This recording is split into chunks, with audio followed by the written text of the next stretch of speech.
equity, mate. I will say this about investing. Everything you do learn is cumulative. What I learned at 20 is useful. Equity. Welcome to another episode of Equity Mates, a podcast that follows our journey of investing. Whether you're an absolute beginner or approaching Warren Buffett status, our aim is to help break down your barriers from beginning to dividend. My name is Bryce, and as always, I'm joined by my equity buddy, Ren. How are you going? I'm very good, Bryce. I am excited for this episode. You often tell me that you're a future global leader, and we've got two fund managers that want to invest in future global leaders. So I'm excited for you to convince them that you're worth investing in. Yes, well, luckily the episode is nothing about that, Ren, but it is about global future leaders, and it is our pleasure to welcome back to Equity Mates for the second time James Abela and Maroun Younes to the studio. Welcome, boys. Thank you. Thanks, guys. Thanks for having us back. So James and Maroun, if you remember them, joined us in October last year. They are both co-portfolio managers of Fidelity's Global Future Leaders Fund. And thank you to Fidelity for sponsoring this episode, and a reminder that Ren and I are not experts.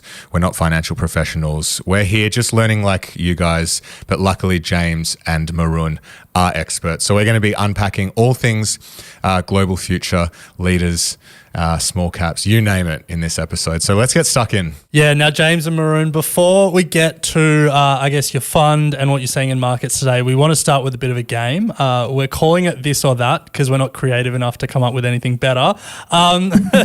We'll throw out two choices. We want to know which you'd prefer. And I guess we just want to get a sense of your investing styles. So, James, why don't we start with you? Passive or active? Well, definitely active for our world. That's the quick answer. But yeah, the key reason is just that couple of percent above the index over decades can mean a massive, massive difference. And we see it with people that we admire ourselves. And yeah, the index is, I guess, a cheaper way to play it. But that extra couple of percent, or even 2-3% a year compounded, can make a massive difference in someone's retirement. Maroun, speaking of people you admire, not sure if either of these are in that camp for you, but Warren Buffett or Cathie Wood? I would definitely have to say Warren Buffett. Why is that? I think he's been able to do really good things for a long period of time. He's demonstrated that he can generate returns through different market cycles, and he's basically been doing it for decades. So he's not a one-trick pony. He's not only proven in one certain time period. I think he's sort of withstood the test of time. Now that's an interesting one because Cathie Wood would definitely say she invests in future global leaders. So we'll come back to that one. But James, yeah. United States or the rest of the world? Where would you rather invest? Yeah, we're definitely US. All of it's based on the return on capital of the US market. It's just very strong. It's a very sophisticated market. It's a very high return market. It has a lot of opportunity. So a lot of them, do different states in the US and then just kind of take over the world once they've conquered the US. We find the US incredibly attractive. About 66% of the fund is in the US today. And the rest of the world has, proven to be just more challenging overall, whether it's regulation or return or market structures or management quality or governance. We end up favouring the US overall. All right, Maroun, tough one here. Bitcoin or gold? I'm going to have to go with gold at this point in time. The lesser of two evils. Yeah, look, I think both started off intending to be currencies, and then they've both sort of morphed into effectively being stores of value more than anything else. Yeah. But gold has been, a time-tested store of value for 6,000 years, whereas Bitcoin has sort of been around for about 15 odd years. So we're yet to sort of see Bitcoin handle crisis, act as a proper flight to safety in terms of store of value. So we'll have to go through a full market cycle with a nasty recession, I think, just to sort of see if Bitcoin can prove itself as a genuine store of value, or a digital form of gold. And then last one, why don't we open it up to the floor and get both of your thoughts. For the passive parts of your portfolio, I know you guys are both active managers, but when you're talking passive, equal weighted or market cap weighted indexes? Yeah, we actually go equal weighted all the way, because for us, even the largest index position in our universe is around 50 basis points, which is really small relative to, say, the Australian market or most other markets in the world. The top 10 tend to dominate, 50, 60%. In our universe, the top 10 is about 3 or 4%. Maybe it's 5 when they get concentrated. So we think absolutes. So when we have a position, we start at basically 1%, 2%, 3%. Things have risen to 4% in absolute terms. And the market weight is just it's the index. So we're definitely equal weight favoured, and that's how we sort of see the world as well, an opportunity set. Now, a lot has changed since we last spoke to you in October last year. For those that haven't listened to that episode, are you able to remind us about the Future Leaders Fund, starting with, I guess, defining what is a future leader and what does that mean for your investable universe? Yeah, I mean, basically a future leader for us is a long-term, attractive, high-quality business. We want to invest in businesses that compound over a long period of time. So we look for businesses that can sort of grow. They not necessarily have to be high growth, but steady sort of growth over a long period of time.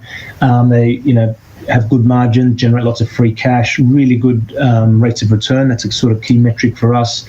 Ideally, we want them, to possess good, strong balance sheets so they can withstand different stresses, and really be run by very capable, managers and management teams. So they're the sorts of businesses that we define as future leaders, and they're the sorts of businesses that we want to partner up with, over a long period of time. There's 4,000 stocks in the universe, 1,000 in our index, and we're looking for the top 1 or 2%. So what Maroun said there, that's what we're trying to look for, and we're trying to get to the top 1 or 2%, which is a big step process, but that's critical. Now, Maroun, I made a joke in the game at the start that Cathie Wood would also say she invests in future global leaders, and it would be maybe helpful for us to understand how you think differently to Cathie Wood and maybe juxtapose, some of your top holdings against some of hers, because I imagine they're quite different. While she's got Zoom, DocuSign, Teladoc and Tesla.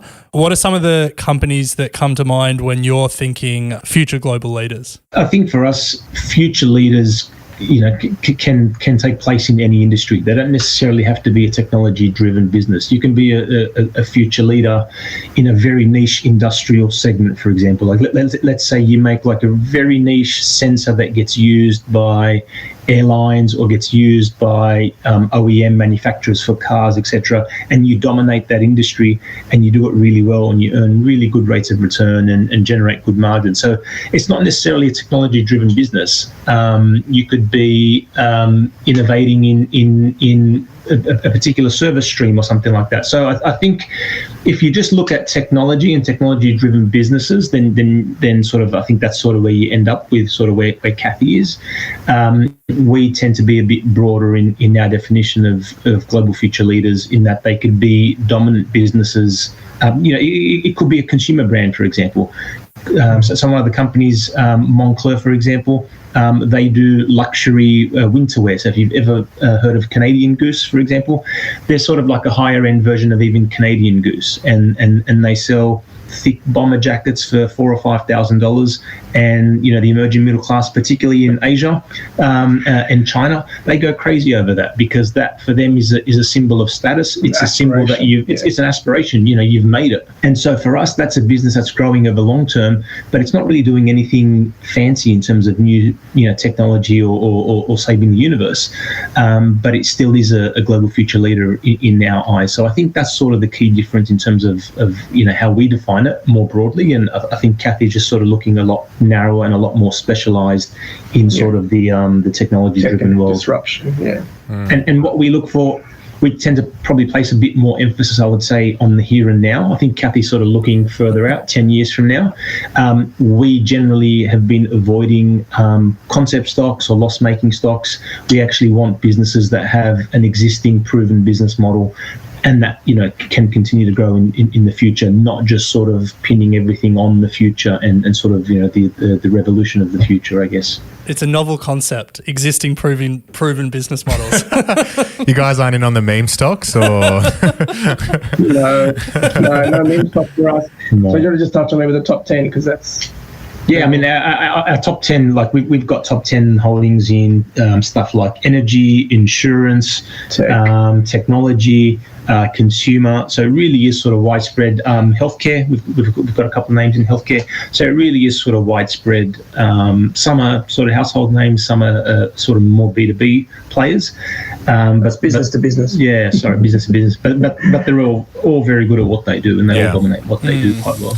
So we're almost a year since we last spoke, and there's no question that plenty has changed over that past 12 months. So how would you sum up the year that has been, and I guess from the point of view of the top 10 holdings, how have some of those companies held up? How have you been managing the portfolio? Yeah, no, it's a really big change. So the last 12 months, a lot has changed. I guess we could say the situation now is very different to the last 10 years. So a very significant compounding effect of the current challenges, rising inflation, rising interest rates, lower market liquidity, lower valuations, much higher investor skepticism, tighter labour markets, much global pressures from higher expectations in like ESG, environmental, social governance behaviours within organisation. So it's been a very volatile period for the world to just absorb all those concepts in their head and markets. It's been very volatile. So the top 10 actually probably hasn't even changed that much. The last 12 months, it really hasn't moved. The companies that we own are still doing quite well. As Maroun mentioned, we've got technology companies, energy companies, consumer companies, and some industrials that have still done quite well. But all those conditions have put extreme pressure on margins. We can touch on later sort of how we think about the portfolio, but it's really the market structure that you've got to think about, because whether the companies that you own can hold all those pressures in their businesses and actually maintain margins actually comes down to the ecosystem that they operate in. And if that ecosystem is highly competitive and it can't hold the margins, there's a lot of profit warnings already coming from Europe, and now just starting in America, but Europe in particular, because of the energy crisis and the cost of living crisis. But as these pressures intensify over the next 12 months, the market structures and ecosystems that companies operate is what you've really got to think about. And that's, I think, where this environment is actually very different to 12 months ago, but it's also very different to what it was over the last decade, because rates have gone up significantly.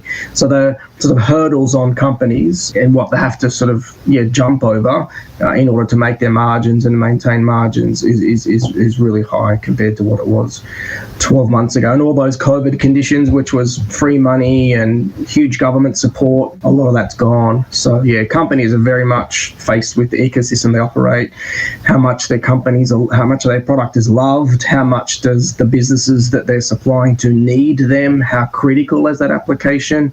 If it's not mission critical, then it's not huge customer love in terms of I need to have this product as an aspiration. They're under a lot of pressure. I guess in broad strokes, there's sort of three options that you have as fund managers in a downturn. You can go to cash. You can sell some positions and go to cash. You can turn defensive and invest in different positions or go short the market, or you can hold strong and keep buying more or stick to your original positions. How have you guys thought about navigating this the last 12 months, and I guess which bucket would you put yourselves in? Which bucket? Look, it's probably a combination of all of them. I think if you sort of just rely on one or the other, you're sort of not utilising all the tools. So we do focus predominantly on quality business models, high quality franchises. James said, generally businesses that have good pricing power, for example. So that means if it's fears about inflation, which we've sort of had, these businesses can sort of hold some of their margin. If it's fears around recession, again, if you're providing a product or service that's necessary for your customers rather than sort of a nice to have, then your revenues tend to be stickier. So I think if you gravitate towards quality as a starting point, it gives you some of that defensive characteristics that you look for in down markets. And so you're already positioned there without even needing to sort of sell and sort of go defensive anyway, because those businesses themselves exhibit some of that inherent defensiveness anyway in their own business model. So that's half of our portfolio is currently what we consider to be quality, and the rest is other cyclicals, defensives, special situations, value stocks. Yeah. So I think that was sort of like a key thing for us. The other thing that has sort of been really helpful for us is, again, sort of, going back to inflation, and inflation fears probably started to surface about 12 months ago. Because we have a valuation discipline, at that point in time, energy was an area probably about 18 months ago that we were attracted to, because energy had sort of been left behind. If you sort of remember, there was all sort of the COVID winners, and it was stuff like Zoom and DocuSign and Peloton, and all those things sort of went crazy. And there was a whole bunch of, I guess, old economy areas such as energy, which had sort of been left behind, and they didn't get caught up in any of the meme stock manias. So energy was one that we were attracted to because it's sort of been left behind, and there was really good pockets of value there. And so we started to build up a position in that probably 18 months ago. And then inflation fears started to pick up maybe 12 months ago, and that was positive for inflation. And then you had sort of Russia invading Ukraine and all the sanctions on Russia, by the Western world. And Russia is a big exporter of energy, and that's sort of given energy another shot in the arm. So we were also sort of, fortuitous to sort of have that energy position there. So we haven't really had to do a whole lot in terms of like wholesale chopping and changing. I think we've sort of largely stuck to our core, but part of our core, I think, gives us that inherent protection anyway by focusing both on quality businesses and also having like a robust valuation discipline, and not paying up for the best stories and paying whatever multiple the market is putting on, but rather sort of going back and saying, how much do we think this is worth? It might be a great story, but how much do we think this is worth? And if it's trading, for less than what we think it's worth, then we'll buy in. And if it's trading at, much higher valuation than what we think it's worth, then we'll sort of leave it alone, even if it has the sexiest story out there. If only I was in on the energy trade 12 months ago. Yeah, we bought a stock called Cheniere Energy, and it actually wasn't making money when we bought it. And the analyst said to us, over the next 2 years, they're going to release trains, as in like a whole, a stream of LNG. And the LNG price went vertical, and that stock has gone up, sort of 2 to 3 times over the last 18 months, and that's been phenomenal. And I was reading about them recently, and like they're exporting a lot of LNG to Europe to try to solve the European gas issues, and they've become a critical part of the solution of that now. So but energy's been great, and like Maroun said, it was a very forgotten sector, so we thought of it as value, and now it's probably more momentum-y, but it's still very, very cheap as a sector, so we're still overweight and still like it. So you'll take a value. Yeah, I'm interested in that comment where you said you bought it when it wasn't making any money, and just where that kind of fits into the process of finding and uncovering these gems. There's been plenty of businesses over the last 10 years who have been telling us that, they are future leaders, putting a lot of spin, and now they're trying to tell us that they're all solvent and it's all good. So just kind of wondering how you do look through that sort of marketing spin, identify some of the true gems. I'll just touch it on Cheniere is really like looking out 2 to 3 years, which was the release of the LNG gas. Maroun can touch on a lot of the tech ones, because we dodged a lot of trouble in tech, which was really cool stuff that was loss making and crazy sort of sales valuations, but specifically on energy and other sort of industrials which were really cheap. We just looked at what was happening over the next 2 years. Valuations are very attractive. Analysts were really positive internally. They knew what the outlook was, and we did move into them, and that was energy and some industrials. But Maroun can sort of talk about the tech ones, which there's a lot of sort of dodging those and not owning them, because a lot of them were great stories that traded on sales multiples, but we didn't own a lot of them, right? So I think the key for us is really, it comes back to our process, and we have a very sort of robust and diligent process that we always follow, and so we sort of look at various different aspects. We look at businesses, through multiple pillars. There's 3 of them. There's one that's viability, which is effectively more sort of the here and the now, so the margins, the return profiles, how viable is the business. Another pillar is the sustainability, which is how sustainable are these going forward. So you could be earning really high margins returns today, really good returns, but you see a wall of competition coming on into your space, and so you sort of look out and you go, these margins and returns are not sustainable, 5 years into the future. Or it could be the other way around, where you're not earning a whole lot now for whatever reason. Maybe you're reinvesting quite a lot right now, but you could sort of see that, those numbers. So the viability is sort of looking more at the here and now. Sustainability is sort of looking at that profile over the next few years. And then credibility really is sort of like our conviction in management teams and the accounts and things like that. Yeah. So the process, I think, for us weeds out a lot of those things, because you could be doing something that's super cool today, but again, if there's no competitive advantage, if there's no sort of unique angle to what you do that's going to protect you in the future, it's very hard for us to buy in. So, Peloton, for example, let's take Peloton. I mean, look, it was a novel concept, for example, but ultimately it is a hyped up home exercise routine, right? It is jazzed up with sort of like an iPad, and you can do all different sort of biking circuits and all sorts of different things, but ultimately it is a home workout session. So firstly, it's very easy to get into, right? Lots of people have been doing sort of home workout sessions, whether it's sort of aerobics or sort of a shadow boxing or anything of that nature. There's different ways of being able to exercise at home. The other thing as well is exercising at home was elevated during COVID because you couldn't actually go out. In a more normalized post-COVID world, sure, there'll be a lot of exercise at home, but it's probably not going to be as elevated and as heightened as, when everyone, 7 billion people were locked down in their homes pretty much all around the world at one point in time. So being able to look out and sort of look at the business model and how they make money and say, is there something unique about these guys, or can they be competed away? Can other, home stationary bike manufacturers get into this market? Absolutely. Can others, generate a lot of hype and a lot of marketing spin around, how unique their service offering is? Absolutely.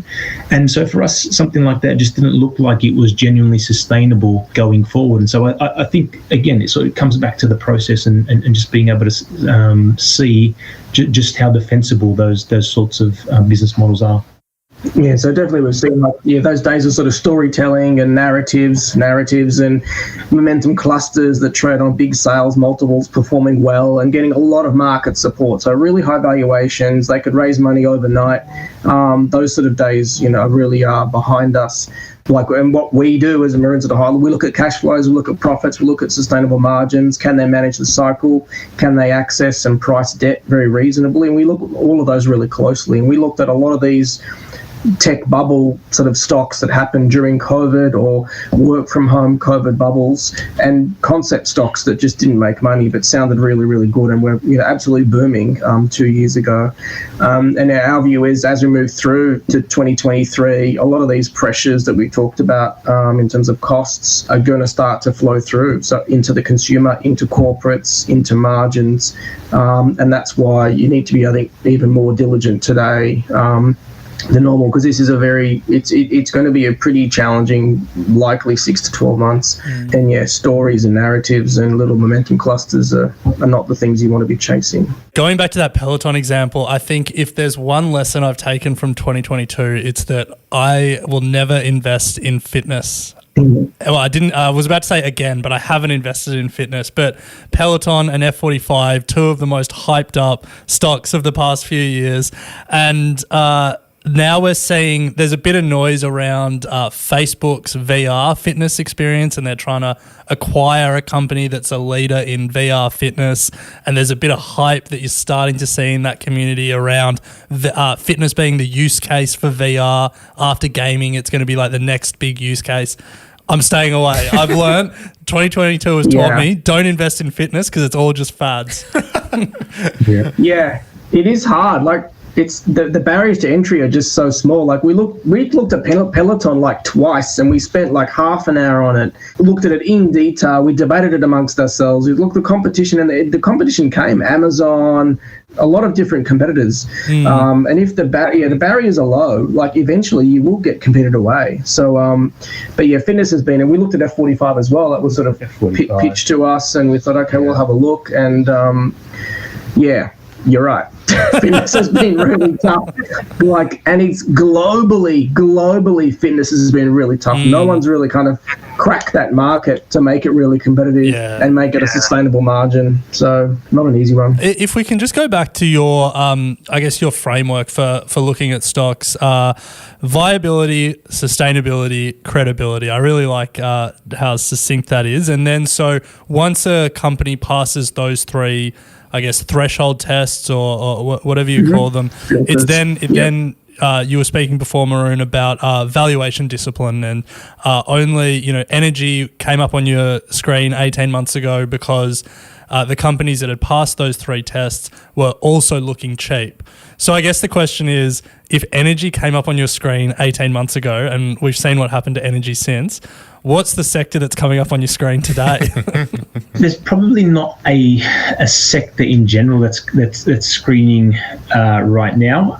We are looking for specific things, and I think it's just a function of where we are in the macro right now. So it's less about the valuation per se, and it's more about just navigating what we think might be a very tricky and vulnerable window over the next 6 to 12 months. It all really stems from inflation and central banks around the world, particularly in the US. They're very firm about sort of bringing inflation back under control. And all the recent commentary is that, particularly in the Fed, they're willing to tolerate some economic pain to sort of bring inflation under control. So that sort of brings about two things that we're looking for. One is businesses that can protect their, margins and profits during inflationary periods.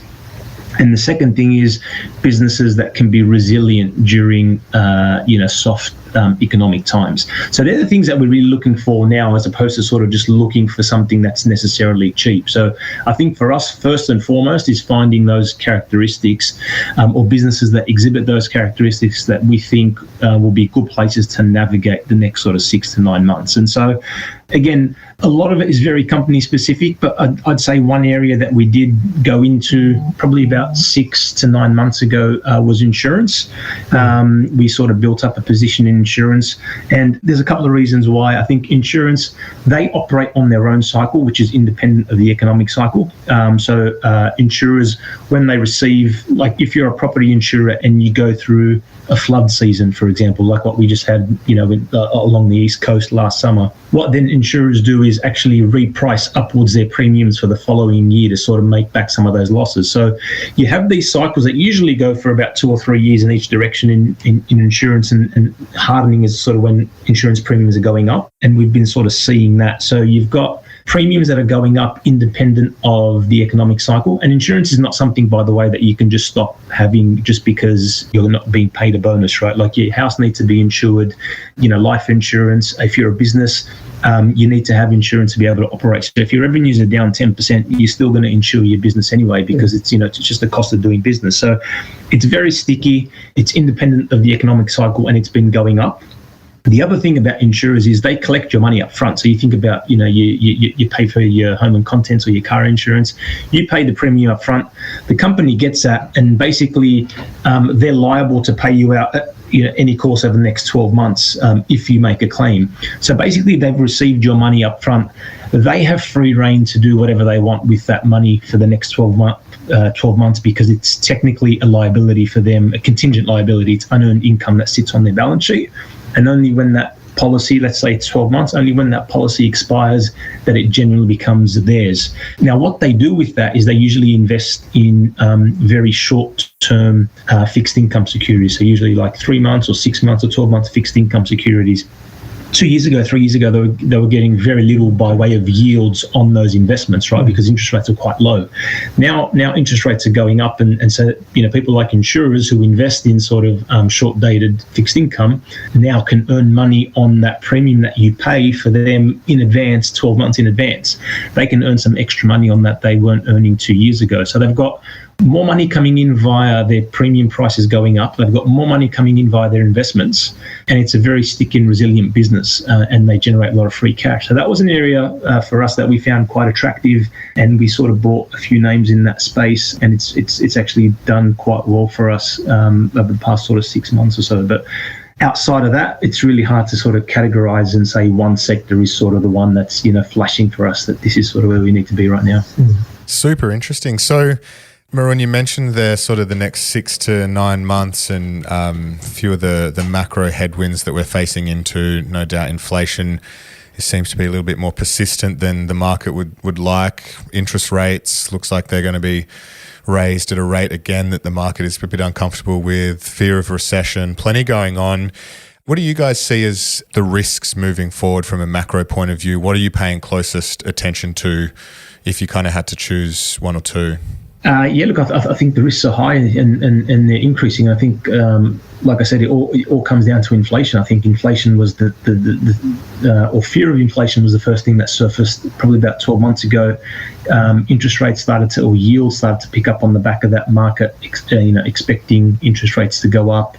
And then central banks have been very aggressive in pushing up interest rates, and not only aggressive in their actions, but also aggressive in their wording. Like, what I'm referencing there was a Jackson Hole speech a couple of weeks ago by the US Fed, where basically the chairman said that they're willing to tolerate an increase in unemployment and, a softening of the economy to sort of achieve their inflation objectives. So you've got unemployment at 3.5%. Who knows what they're willing to tolerate, but 5 or 6%, sounds reasonable if you sort of use that language. So they're basically okay with unemployment picking up another 50% from where it is today, from 3.5 to 5 and a bit, I would say, because they really want to fight inflation. And so I think the best outcome, the most ideal outcome, is what's sort of often referred to as a soft landing, where you raise interest rates high enough that you cool inflation,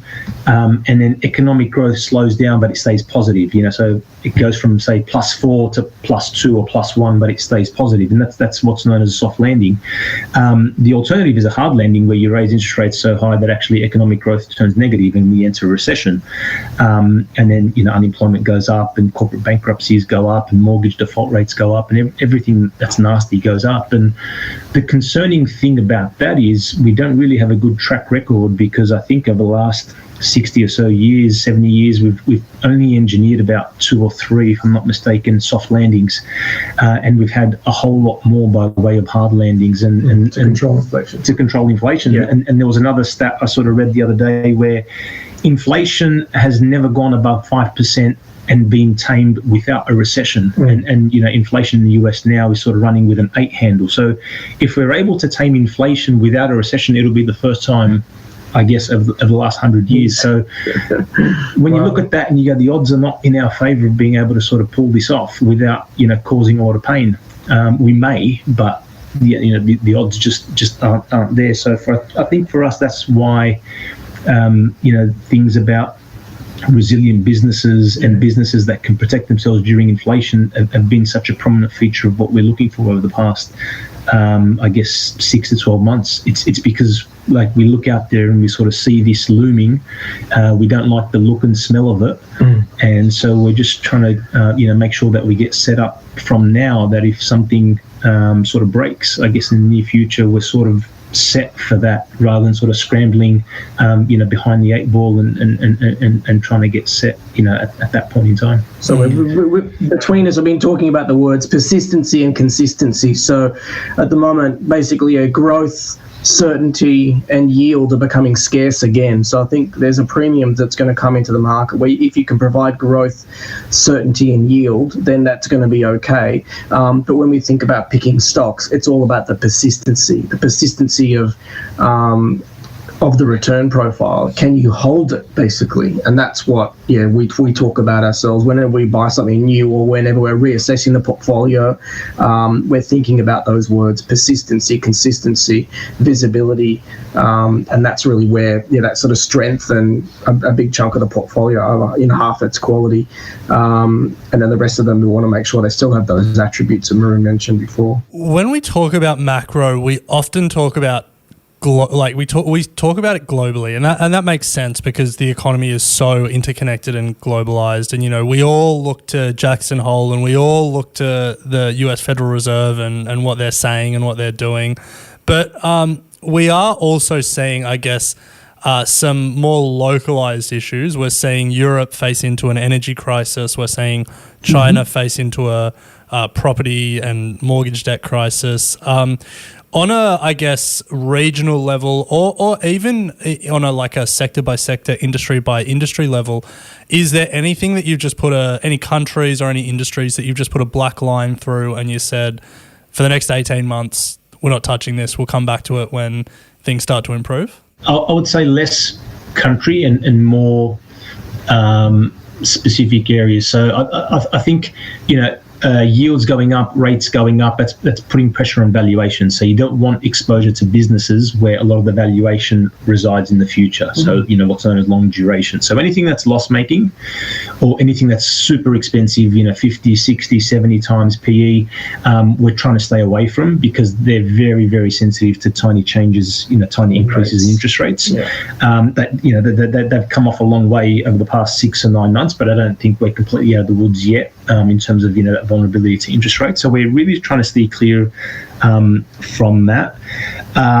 We're trying to steer clear, as James said earlier, about businesses that are sort of in like very super competitive or commoditized industries where they have no pricing power, for example, because we sort of see inflation, we see the pressures that are going to businesses are going to have to face on their margins.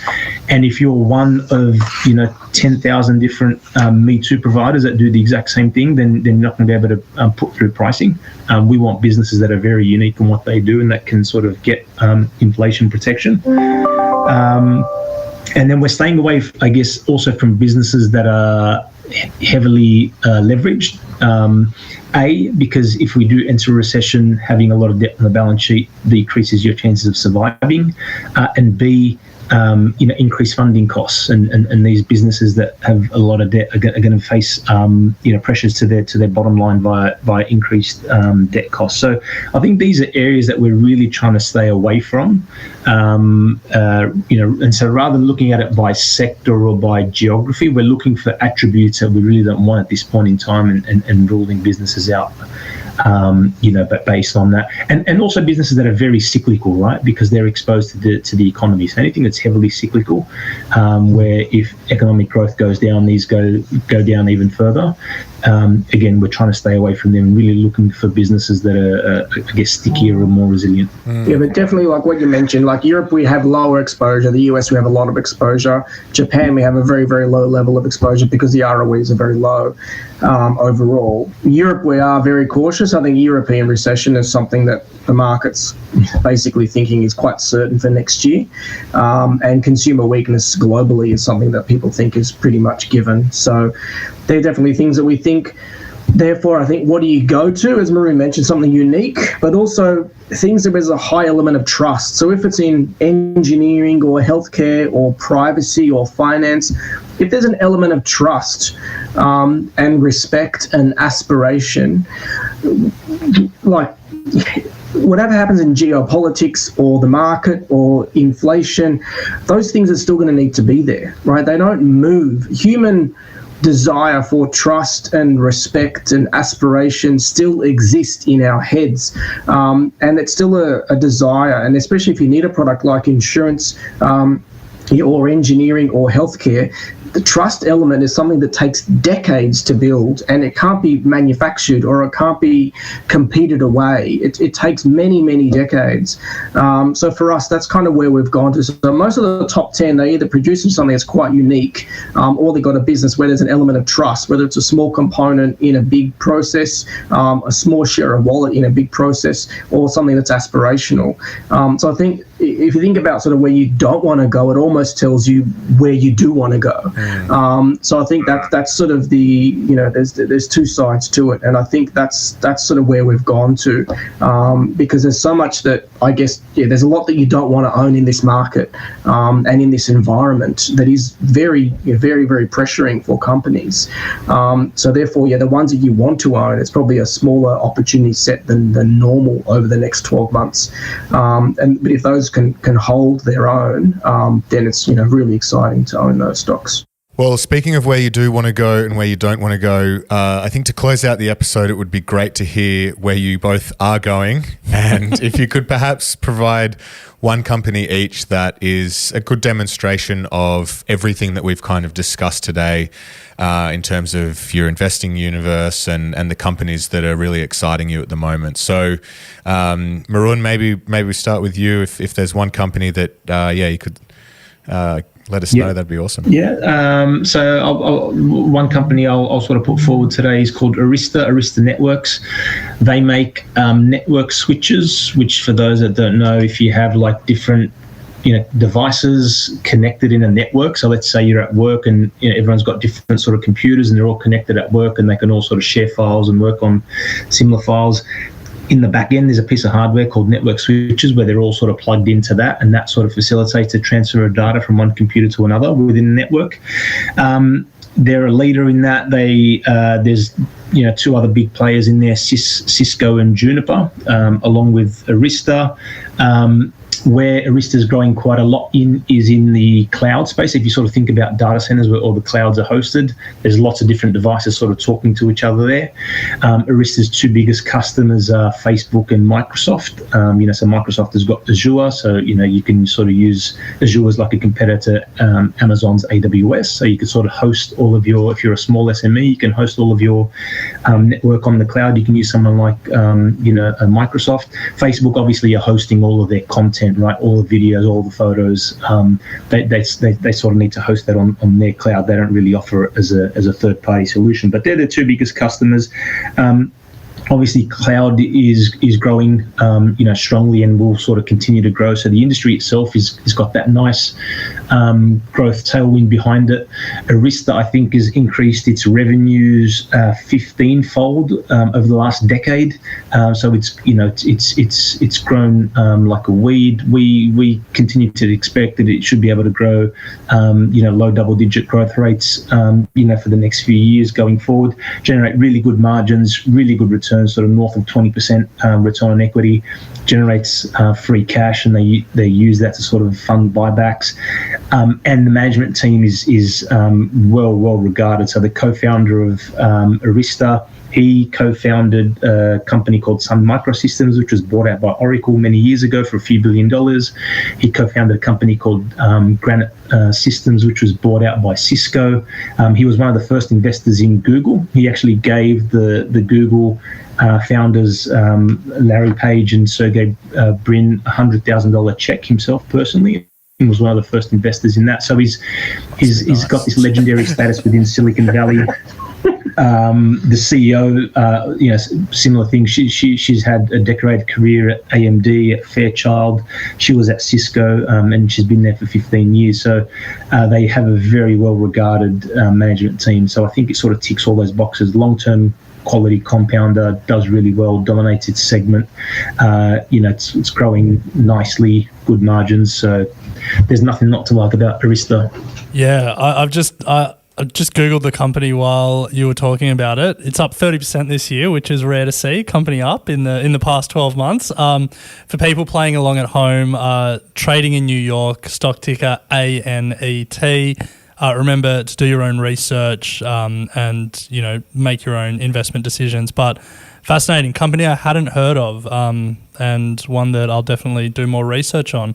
So James, Maroun has set the bar pretty high there. Do you have a company that comes to mind? Yes, it's a little bit. Look, it's very stable as well, and really fascinating. The big thing is a long-term quality compounder like Arista. A very obviously different world, but it's in insurance. One that we've spoken about on this episode. It's Arthur J. Gallagher, code AJGUS. It is an insurance business, provides insurance broking, consulting, third-party settlement claims, and admin to basically a lot of companies all around the world. It's also very ethical. Like, this is one of the top 100 most ethical companies in the world. It's a real sort of one of these what we call a beautiful compounder. Has really strong returns, strong sustainability, really strong processes, market structures. It's like admired and respected as one of the insurance companies in the world. Credibility is also very high, as I mentioned, in terms of the accounts and management. And as I said, voted one of the top 100 most ethical companies in the world, and most desirable places sort of to work. So Arthur J. Gallagher is one, and we've spoke about insurance. I was the financials analyst for Australia in the financial crisis in 2009, and during that period worked out that insurance companies make three margins. One is the insurance margins, one is return on shareholders' funds, and one is return on what's called tech reserves. And when you're making the triple benefit of that upswing in terms of the upcycle in insurance, these stocks are really, really good places to be. The capital, I guess, is being sort of removed out of the system in terms of capital liquidity. So hedge funds, a lot of them are removing capital out of the insurance system, that when you've got declining rates or cheap money, a lot of capital goes into the insurance industry. But now the price of risk and the price of capital and the attitude towards risk is definitely becoming a lot harder. And that's why the insurance industry is going through that hardening cycle. But the benefit of rising rates is they get better return on shareholders' funds, better return on tech reserves. This business is a distributor of insurance as well. So you're getting all of these sort of positive tailwinds that you're getting from the industry perspective as well. So yeah, we like it. It's in our top 10, but it's in a great part of the cycle, a great long-term compounder. Maroun and James, it's been an absolute pleasure chatting this afternoon. We can't leave the call, though, without letting everyone know the exciting news that you will both be appearing live in person at FinFest here in Sydney on October the 15th, sharing all your wisdom on all things future leaders. So we're excited. We're actually facilitating that conversation. Oh, so that's when you convince these guys that you're a global future leader. Yes, that's a 25-minute pitch session from me. So on the main stage, Stake main stage, which we're really pumped about, mid-afternoon, I think, so everyone's going to be nice and lubricated. It's going to be fun. But it's if you haven't got your tickets and you'd like to come and meet James and Maroun in person and have a chat to them and get to many stock tips from them off record, then you know the place, equitymates.com/FinFest. But gents, it's been an absolute pleasure as always. We always take so much information from you in these conversations, and I'm sure the Equity Mates community have as well. And we look forward to catching up with you in a couple of weeks' time. Great. Thank you very much. Good. We're super excited for that, and thanks for having us again, guys. Yeah. Always a pleasure. Thanks, guys. We should also say that if you can't wait until the 15th of October to hear more from James and Maroun, go to fidelity.com.au. There's more information on their fund and more information that they've written as well. Nice. Well played. Plenty of James and Maroun content. Thanks, guys. All right, cool. Great. Thanks. Thank you. Equity Mates Investing Podcast is a product of Equity Mates Media. All information in this podcast is for education and entertainment purposes only. Equity Mates gives listeners access to information and educational content provided by a range of financial service professionals. It is not intended as a substitute for professional finance, legal, or tax advice. The hosts of Equity Mates Investing Podcast are not financial professionals and are not aware of your personal financial circumstances. Equity Mates Media does not operate under an Australian Financial Services Licence and relies on the exemption available under the Corporations Act 2001 in respect of any information or advice given. Before making any financial decisions, you should read the product disclosure statement and, if necessary, consult a licensed financial professional. Do not take financial advice from a podcast or video. For more information, head to the disclaimer page on the Equity Mates website, where you can find ASIC resources and find a registered financial professional near you. In the spirit of reconciliation, Equity Mates Media and the hosts of Equity Mates Investing Podcast acknowledge the traditional custodians of country throughout Australia and their connections to land, sea and community. We pay our respects to their elders, past and present, and extend that respect to all Aboriginal and Torres Strait Islander people today.